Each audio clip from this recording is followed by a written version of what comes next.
কোনো পাতা দিয়া বড়ই, কোনো পাতা দিয়া গরম জল করে না, বড়ই পাতার পানি দিয়া কেন গরম জলটা করে? আম পাতা কি দোষ করলো, জাম পাতা কি দোষ করলো, বড়ই পাতা দিয়া কেন গরম জল করা হয়? এই কথা দিয়ে কোনো মৌলবি কয় না। লাল কাপড়, নীল কাপড়, হলুদ কাপড়, কত কাপড় দেখলাম, কবরের কাপড়টা কেন ভাইজান সাদা? এই সাদা দিয়া কেন দাফন করা হয়? এই কথা দিয়ে পৃথিবীর কোনো মৌলবি কয় না রে। এ আমার যুবক,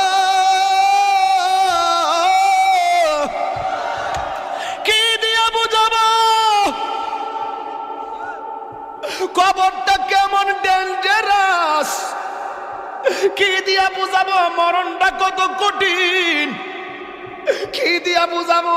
তাহিরের যে একটা দিন চলে যাওয়া মানে হলো আমার জীবন থেকে চিরদিনের জন্য দিনটা চলে গেছে। কোটি টাকা দিয়েও এই ঘন্টার সময়টা আনতে পারতাম না।